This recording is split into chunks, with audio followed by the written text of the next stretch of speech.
We are back here at the Eastern Clash for the final matchup of the day, as the remaining Chinese teams will see if they can make it to day 2, as we will have Beyond the Game taking on TheOne. My name is Jay Howe. Joining me is G-Clef and Tetcher. And Tetcher, feels like home territory for you despite being in Korea. It very much does. It's China versus China, and we are having one of the oldest rivalries, well, actually one of the most intense rivalries, not actually that old, as these two teams only came into HGC China last year together, both of them coming in through the Chinese Open Division. Both of them came in, one of them immediately went to BlizzCon. That is exactly the kind of level of teams we're talking here, but they've always been fighting over that 3rd or 4th spot until recently, where TheOne were able to take 2nd.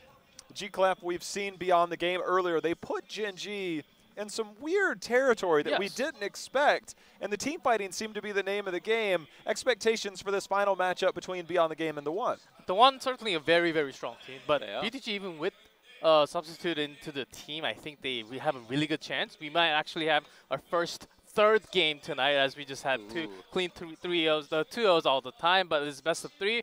Last one maybe 2-2-1. I can't really decide which one's going to dominate, but depending on how we've seen from TheOne, maybe a little bit too far. But if they get the synergy from BTG as well, because they have a new one, but they have been playing a little bit more. So in terms of the game number that we actually have right now, they're playing more games. Synergy has to come together. I think they also have a chance. Yeah, I agree with you. Obviously, we saw a lot of Korean dominance earlier. I think that was to be expected on day number 1. But the resurgence of SPT in the last series showed that China does very much have quite a bit of talent. We'll see how much of that comes out here in our final series. So for them to get it together here in the later part of the day, Masaka said he woke up a little early. He just needed to wake the sleeping bear, apparently, because he turned it on. But for Beyond the Game, is there anybody, obviously we'll take a look at these teams more in depth, but is there anybody that you see might be the X factor for either of these teams, maybe to send this to day number 2 for them? I mean, once again, we can go back to the tank player there, 619. If he is given a little bit of freedom, then he can absolutely pop off. But the one I really want to highlight here is LLK. He is usually the solo laner, but we've been seeing a little bit of flexibility here from him throughout this tournament. But so far, he has always been that key player where if he gets his Dahaka, for example, you talk about China maybe suffering with macro play sometimes. He has been that player for HGC China who can bring out the macro plays, knows when to split push, and knows when to join his team with that Dahaka. It always seems like when we study these teams, it was a matter of, it wasn't the drafts that ever really, threw us off. We know that Chinese drafts do exist, things of that nature, but everything seems solid. Their drafting has seemed solid throughout the day. It's just been a matter of execution. And the one thing that I highlighted earlier is how much Korea forces you into mistakes. But when you start to get into more familiar territory with China versus China, you know how other teams operate. And I feel like for them, it's a chance to show their maximum potential, their efficiency, as Kaldor would like to see, from that German side of him. But for China, we know that they have it within them. It's a matter of putting together that complete game, finding those late game decisions that have sometimes plagued them. But for these teams, the familiarity, I think, is going to be the biggest point.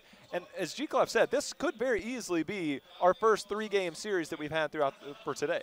I mean, it's first China versus China. I think this is the match where they actually have to try something new. They tried something new against the Korean teams, but it was unlikely to come up on top, even though it was a best of 3. It was 2-0, 2-0. But for them, maybe we'll just see a draft that goes back to the old Chinese drafting style. It is China versus China, and even though they have been adapting against the Korean team, they can just go back to what they were good at in China, try to remember what they were good at before, try to bring that history back so you can defeat the team. You only need 2 games to advance from here. And in terms of history, this has been a matchup that has been very TheOne favored, and once again, BTG are bringing in substitutes, but this is where it can get a little bit more interesting, because this phase, BTG were actually able to potentially bring out a map or 2 versus TheOne, and TheOne didn't drop a single series in HGC China until the playoffs, where they finally lost to SPT, but BTG were one of the few teams that even took maps.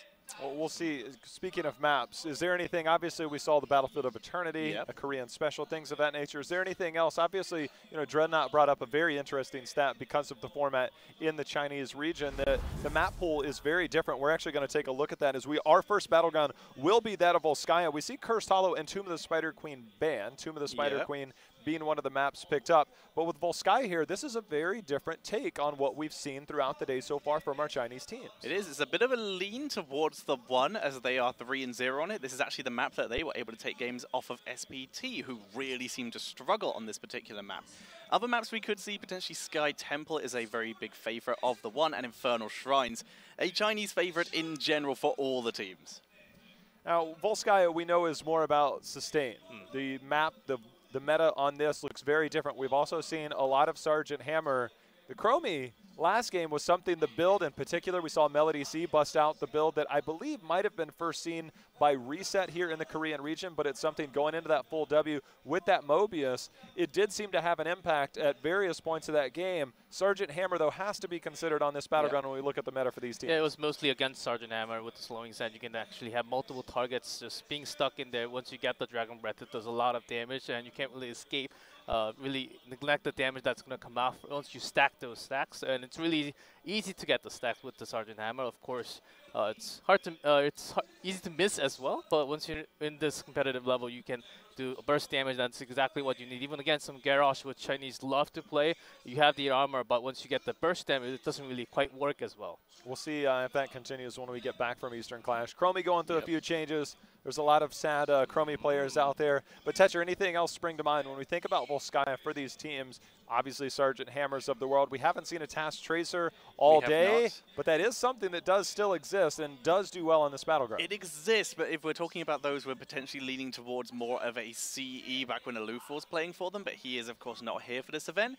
Otherwise, we're looking at heroes like the Genji, for example. This is a Meng classic, and also any solo, any melee hero is going to be a huge lean for the one, because they have Hugo. His Thrall, his Malthael especially, and of course, we saw it at Mid-Season Brawl, his Illidan are always there in the background, and they're always incredibly scary. And with that bot lane being a fantastic rotation for the first objective, this is where Hugo can really come to shine. Well, I'm excited to see how this will play out. Obviously, our first look at Volskaya for these teams, and we've had so many skirmish-heavy maps, and there is the potential for the skirmish on the control points, but it is more about the sustain, seeing about how teams are going to approach the turrets. Obviously, the healing camp can be highly contested at times. So Volskaya, very different meta, very different feel altogether that we get. So the Chinese meta, the old Chinese bush meta, a little more difficult to pull off on a battleground like this, but it's always different to see the different takes, and we're still looking for other hammer counters, things of that nature that haven't really sprung up in this tournament just yet. So these are things that we're still looking for from these teams on potential outliers of picks, which we know, again,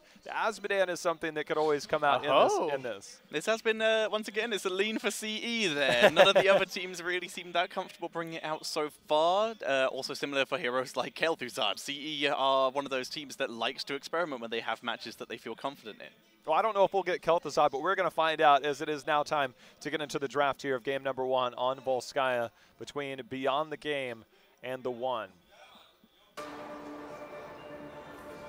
So, Volskaya Foundry, we already mentioned the Sergeant Hammer. Both of these teams have played Hammer, but they're both on a 50-50 win rate. With currently TheOne playing her a little bit less, 1-1, whereas BTG, they've actually played her 6 times with a 3-3 ratio. I would love to see some macro plays out of BTG, even though they do not have the perfect communication between the team members. This is the map where when you start to snowball early with the camp, you can also get the central healing pulse as well, which can basically control. You can actually get massive control on the control point with that healing pulse.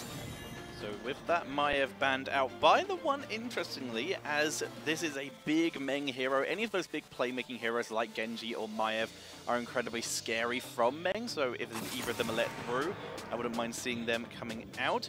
As we see Diablo getting banned away. Very sensible. This is a big hero for 619. He's 9-6 on the hero, which is one of his higher win rates. Well, you mentioned Genji, and in those series earlier, it was the first time that we've seen Genji really let through against Korean teams, and obviously Genji is pretty strong, and we'll see if it does get let through here. That was probably the most surprising thing. In the Korean region, Genji almost never, ever gets let through. But as you said, history serves. There has been a lot of Thrall priority. Thrall and Phoenix both taken off the board here. But it has let through the Genji, and it's also let through the Decade, potentially the highest priority support, and not the immediate favorite, but still a reasonable favorite here for ZJZ. ZJZ.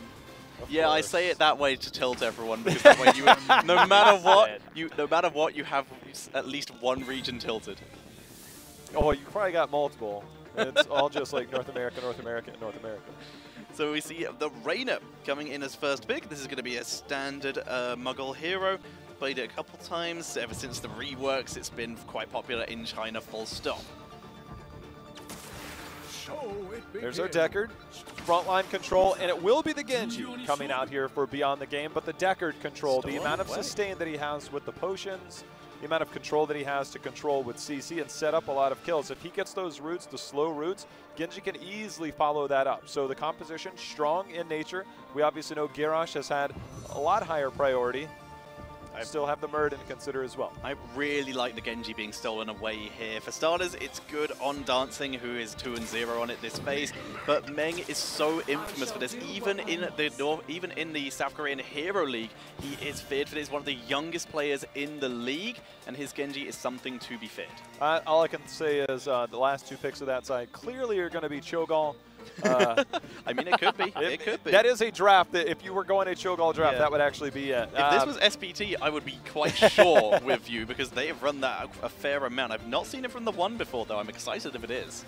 Well, again, the Garrosh is still something to consider. Garrosh is an excellent Genji counter. If you don't go in and get the reset, you get the taunt, and we know that Genji can get blown up very quickly. Sergeant Hammer now denied out by the one.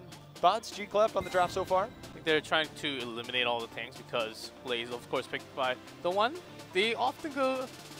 Both teams actually, when everything else is removed, they just choose Murden, but what else do they actually have now? Garrosh is banned, Diablo is banned. They do have a couple other options, but don't really go anything like the Nubarak in this case.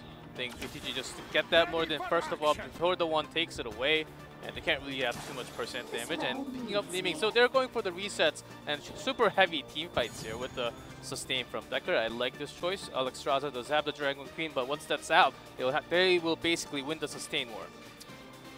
Say if this was a Cho'Gall game, it's actually a pretty good draft, and you probably just have to deal with the Leo at the end of it. But let's think more inside the norm. We know that Jaina has been played by the one, or these teams in particular. It's something that does give you that frontline control, but with Rainer already back there, can you risk the squishy factor?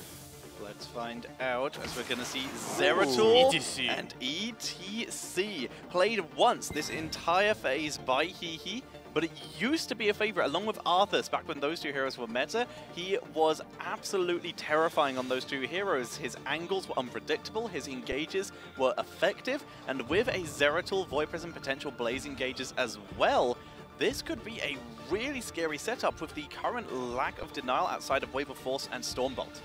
I'm curious, Yrel has... So, you know I was mentioning earlier LLK. This is one of his sneaky heroes that he likes to sneak out every now and again. I think when I looked at him, the only maps, it was Tomb and I think Battlefield of Eternity. We saw that. Obviously, those are generally more Alarak favored maps, but this is altogether a different story. I'm looking at something like a Yrel, something that has control over the ETC, but this also, in some ways, has control. He brought it out once on this map before and was able to get some pretty decent plays on it, but it was against a so-called weaker team. Now he's going up against the one with it. It's a reasonable map because no matter what, your opponents are probably going to engage into you, so you can maybe make the plays with it. It's time to see if you can stack. That's the name of the game with Alarak. I just wonder which stacking talent will it be.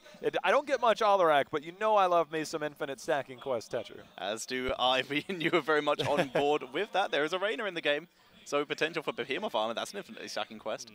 Thoughts, G-Clef, now that we see this rounded out? I personally thought Leeming Genji was just enough as a damage, but it seemed like they needed a little bit more to get the kill, making sure that they get the percent. Look at the percentage. That's insane. Can you blame them? I mean, it's a cool draft. I quite like it. Both of the drafts are really cool. I dig them. The one thing that always scares me about Alarak compositions is that Alarak functions as a mage. I mean, that's the way I see him. He functions as a mage. Li Ming functions clearly as a mage style. Genji, almost the same. You have some sustained damage, but the flanking style that you would generally see from a Genji moving on to a Rainer trades out extremely well in that. So now you're strictly reliant on getting the Swift Strike follow-ups into the Shurikens and that nature to get the follow-up from the rest of the team. Finding those opportunities, obviously Deckard has a lot of work to do to set that up, but you are essentially running in a very weird sense, a triple mage style of play. And there are very few spell shields. Alexstrasza can struggle with immediate burst healing. This could be very concerning, especially as ETC is not one of the more tankier frontliners. If he gets hit by a counter-strike or just this consistent burst from those 3 heroes, could be game over. Well, we are ready to get things underway. Last series again of the day today is BTG versus TheOne, and we've got Alarak and Zeratul on both sides of the battlefield here. Get ready for some action as we head into game number 1.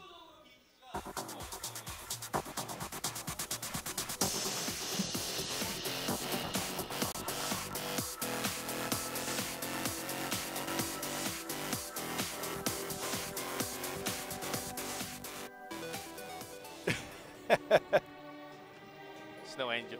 That's how I start my day. We do have the team from China. BTG on the left. We have Healer Please on Deckard. Loktar on Gleaming. 619 on Muradin. LAK on Alarak. And Dancing on Genji. 10 seconds.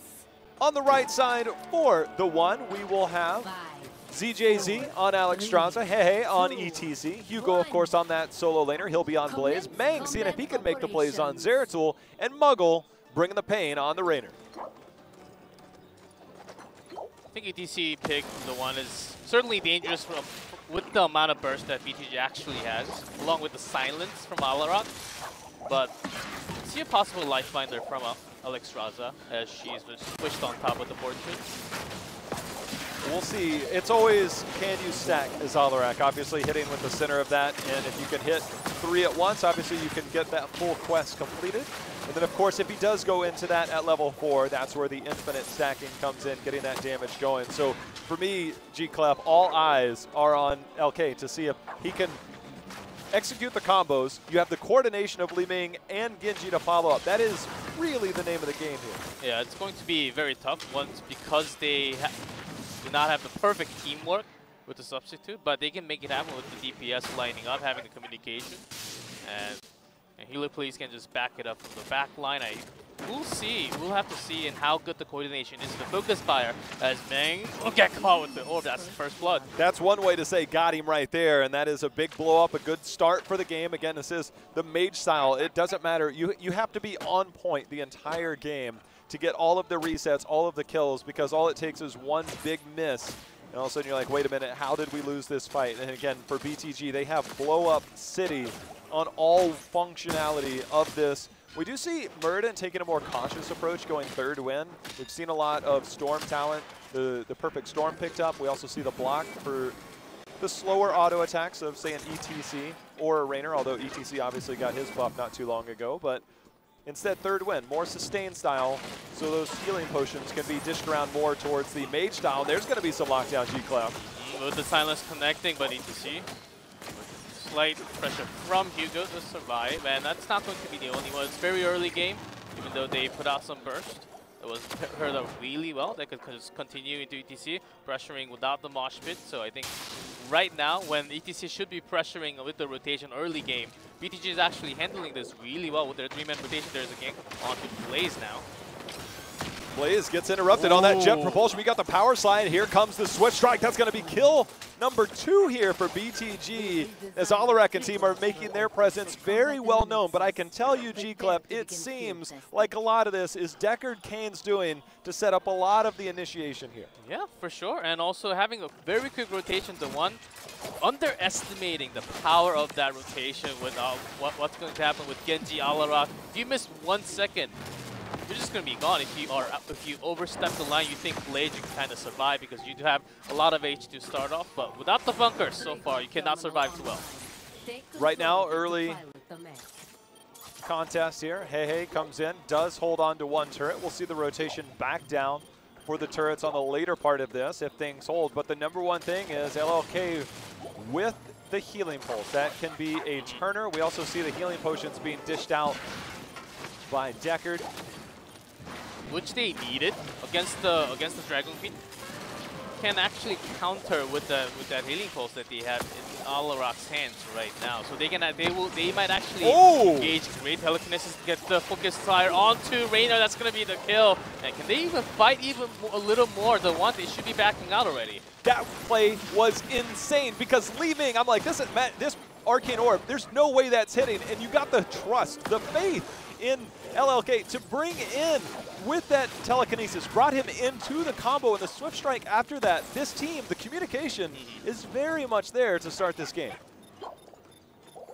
Certainly got the did drop the healing pulse, so TheOne does have another chance, but of course with the use of Dragon Queen as well.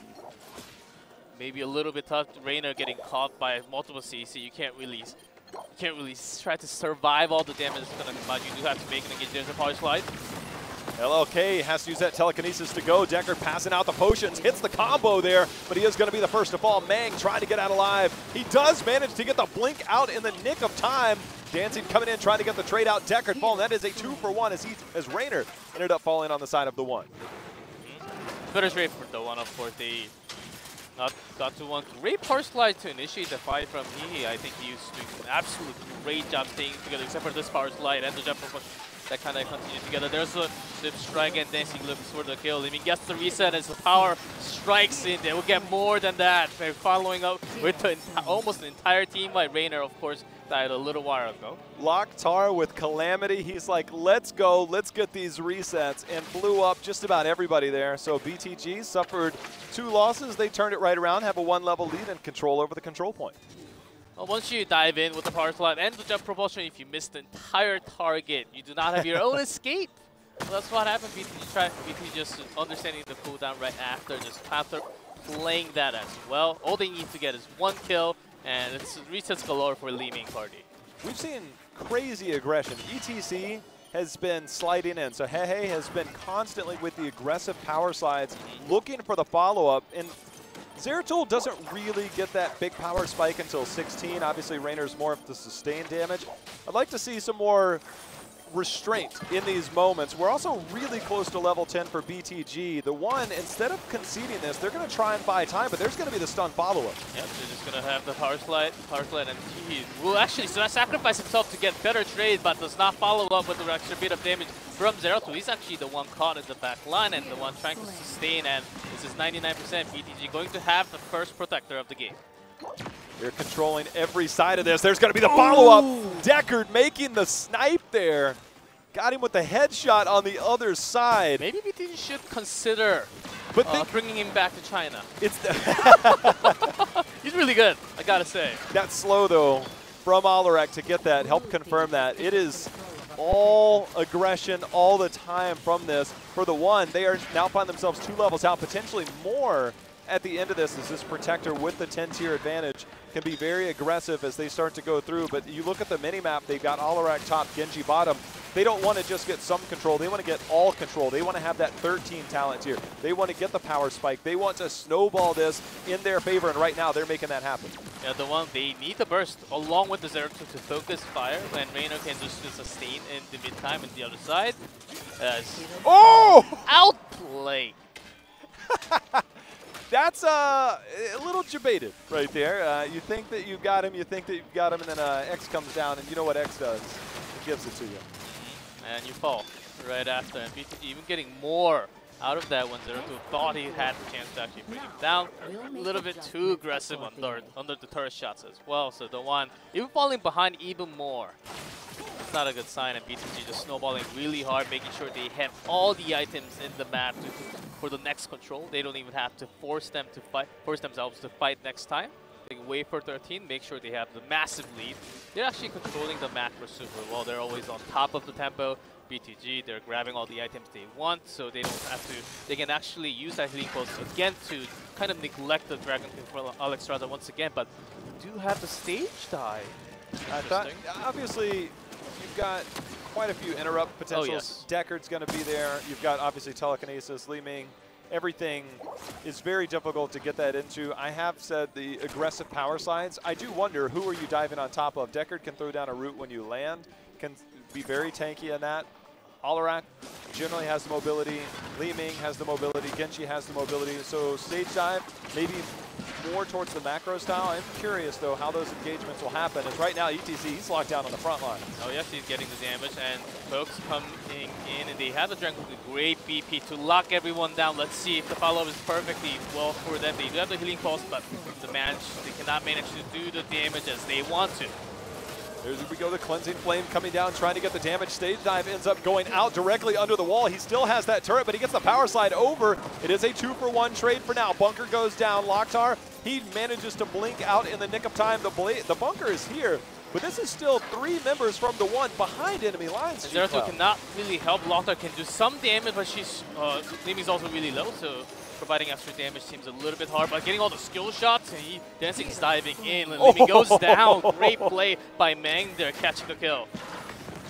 Mang just made the play over the wall. He saw the Li-Ming skill shots. We're not done yet. Hey, he's going back in. Mang comes in again, uses that Vorpal, but the Swift Strike out, tries to hit him with that Shadow Dagger, unable to get so, but Mang is all of a sudden turning it up, trying to make plays. Mang almost killed himself by going in. If he was 0.2 seconds late after the Swift Strike, then he had no escape out of there. You get cool guy points, though, if you make the trade. Well, it has been a pretty long team fight. Seems like we're having BTG versus TheOne.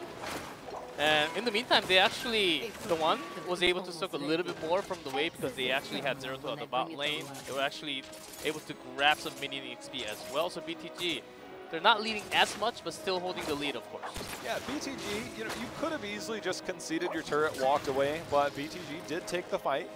I think that when you look at that situation, BTG had such a substantial experience lead, they could have played that 13th tier, but every kill that TheOne got in the middle of that allowed them to catch up in experience, and now they're going to have a fight on this top control point on even talent tier. And they don't have the healing pulse anymore. Of course, they have BTC to kind of soak. They do have even talent here, as you mentioned. Stage Dive was locked in, and they're making a perfect use of it, making sure BTC has the wave clear potential as well as damage with the pinball at 7. So this is overall working out for them somewhat. Well, we do see TheOne now making use of that Stage Dive, obviously, in that bot lane. Now we'll see when it comes time for the initiation. That's the main thing, is when we see BTG come in here, will we see that instant snap lock? He wants to soak as much experience. Zeratul mid, you can't really come up as ETC until Zeratul comes up. But the good thing for TheOne, they're holding position. They have the Rainer's Raider giving vision. They also have Blaze on the front line, but Blaze, he's silenced instantly. Here comes the Stage Dive. Bunker barely clutch saves in, and Stage Dive Power Slide just as an escaping tool, basically that's it. And when Zeratul was silenced, you cannot escape. Is that going to be enough? And that's the first kill. Cannot blink away when you go in there. As he was trying to warp away, but Dragon Queen trying to sustain, but way too much damage coming out from BTG. That's already third man gone for TheOne. Even Dragon Queen, she's pretty strong, so once you focus fire, silence. Well, this is just a bloodbath right now. The power slide's going to be there, but 4 members have gone down on the side of TheOne, and BTG is just giving it to him. LLK continuing to make the plays, continuing to get the silences, the telekinesis to drag everybody back in. This Alarak pick, we had a lot of raised eyebrows when we saw that pick, but it is undoubtedly being incredibly impactful here, as it is 17 kills to 6. This is 23 kills just 12 minutes in. Well, this is what we expected coming into the series, but Alarak, very hard hero to actually play. You can miss a lot of your discord, a lot of your telekinesis. It's not too easy of a hero compared to all the other heroes to actually hit the skill shot. That's why you actually call him as a mage-ish hero. He's making it look easy. He's making it look easy. That's how good he is right now. He's actually holding in to pressure the opponent, using it at the right time only. Because once you use it, you have a pretty long cooldown. The opponent is going to come in the middle of time, but he's holding it. Just understanding the opponent and the pressure that he can actually give is outstanding right now. Well, BTG saw that Zeratul was in the bottom lane showing himself. We also had the soak in the mid lane. So with that protector, BTG knows they can be more aggressive than not. And with this 16 talent tier, they might look to get aggressive, see if they can get this keep down, while TheOne just trying to desperately get 16 for the defense. But sidewall down, BTG, they're going in. They have to go in, of course. There's a double soak from ETC and Zeratul. With the stage dive, they can be joined, but Zeratul in the bottom lane, that's going to take us some time. So BTG just having that information, trying to focus fire into 5v3 situation.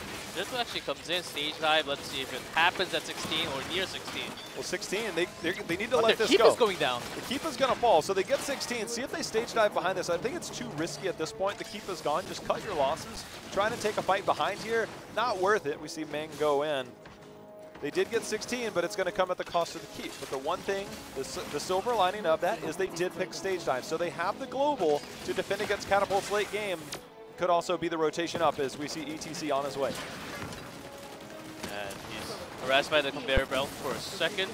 There's a pause play. I think Pulse actually cancels 619, holding in with the Avatar for now, but gets the heal. Dragon Queen is out. They're looking to fight. You don't pop that bad boy unless you're looking for a fight. The healing pulse goes down on the side of BTG, and they're able to walk away for now.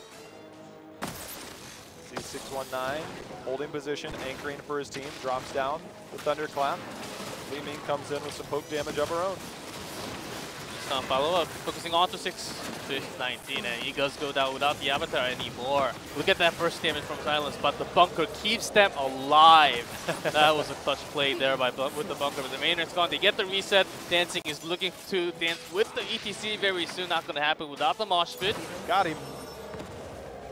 Here we go, Cleansing Flame. See if he can trade out onto Locktar. Deckard should have enough healing there. He's got to be careful where he comes down, though. As they start to go, he came down in a bad spot. And now Genji, he's starting to get kills. That's 4 more members down on the side of the one. For BTG, they've got to start thinking, how can they start to finish this game? They already have the top keep down. They have extreme control. For them, I think they can get this turret, play the 20-tier advantage, and then look to get that 3rd control point, get that protector, and then maybe end bot lane. But they definitely need to soften up this bottom lane, get some experience, open up the win condition. If they can play that 20-tier, though, they have so many options. They don't necessarily have to go bottom, but this gives them the easy 20 victory. The patience, however, at times, it's been baited out. We'll see if maybe TheOne can force BTG into a fight free 20, but right now for BTG, they are in complete control. Yeah, with the amount of damage that they actually had. TheOne focusing Muradin, which is not the best thing, but at least they got a kill. But once they use all the skills to grab one target, you're just letting Li Ming, Alarak, and also Genji do free damage from the side. They're just looking for that potential once they have the massive telekinesis and the silence. They can just follow up easy with Li Ming damage and Genji. That's all they have to look for. Muradin, he can sacrifice himself all day long. They will get more kills out of that play. BTG, they are loading up on items. This is going to be 2 turrets and 1 healing pulse for the next big fight. That also gives them 20. So they are in complete control. Control point should be available before TheOne is anywhere near 20. So TheOne, they're going to need a very difficult, almost a miracle team fight to bring this back into play. Again, they do have ETC to deal with the catapults in the top, as we are now just under 30 seconds away from the next control point here in the bot lane. Against level 20, TheOne, even though it seems like when they have the global control with the stage dive, this may not be the time to just wait out and look for that level 20, because it's going to take forever almost for TheOne to actually go to level 20. By that point, BTG will have the protector. Maybe they will destroy the second keep by that time. So they do need to find some hole. It looks like it's really hard. They don't even have a single fort down for BTG side. They can try to go with the Urcation all the way to the top, get the fort, and maybe look for a kill and onto Genji. Or even Li Ming with the stage dive, but because BTG understands that they're staying all in together, then they're not really separated by any means. LLK is sitting on a large portion of sadism and 30 plus stacks on his level 4. So if he catches anybody at any type of combo, Alarak will melt people. And right now for TheOne, yeah, they're trying to get 20, but the minute you show top, this is Heroes 101, the minute your opponent shows top to try and get 20, and you know that you have that advantage, you look towards the objective lane, soften that up, and open up a win condition of your own. And they're going to do that. Stage dive is here, but Blaze is nowhere near for this fight, G-Club. I think they just wanted the pressure off, making sure they don't do as much damage to the wall, but that was a very weird decision and shot calling from TheOne. I think they're panicking at by this moment. They can't really get 20. They're still a little far away from it. The protector went to BTG. Well, the odds of holding on at the protector at this point, the success rate of a protector at level 20 with only this much to go through has been extremely high. BTG will look to close out game number 1 here in this best of 3. As they move forward, yeah. They have to wear the shots, though, else that will start to change targeting. You can actually see it starting to target Muradin.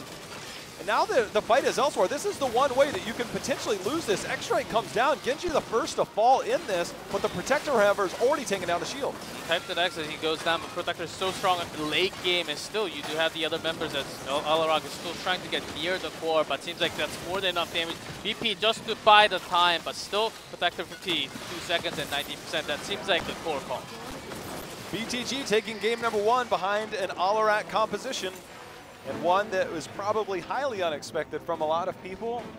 But I know there's probably one person who's happy about seeing the success of an Alarak, and that's our Chinese representative, Tetcher. Yes. Satisfied, yes. Finally. Yes, absolutely insane. We talked about it, and LLK is very good in this Alarak, and what made me really happy to see was Loctar, instead of on like a Leoric, which is a little bit off his main role, being given one of his main heroes, the Li Ming. The resets were really, really solid in that game. I was happy to see that. It was a chaotic game with some very interesting team fights, but overall, I'm happy. 21 kills on the side of BTG. That's a lot of kills. 8 on the other side for the One, and it just really felt like there was so much control. The early aggressive power sides from ETC seemed to come back and hurt the One in those early team fights. So it was pretty interesting to see the way that some of those fights were taken. When there was with the TC, the One was supposed to control the early game macro, but they were losing it because BTG also had a pretty strong one with Alak providing the silence. When Blaze went down top, that's when everything started to fall apart. We were supposed to win the early game. What's happening? They were trying to cover up what's the lane that was missing, basically. Started from that point on. BTG was just in dominant fashion with the macro. Yeah, and against a team with a Blaze and an ETC on it, Li Ming is able to come over 50,000 siege damage more than those heroes. Loctar was just on top of everything in that game. And once again, he is the sub, along with Healer Please, once again showing up on yet another hero.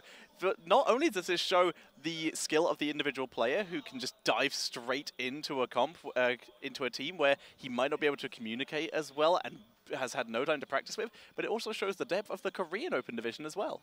We sometimes wondered, especially in that earlier match against Gen G, was it a product of just Gen G having fun, or did BTG really come to fight?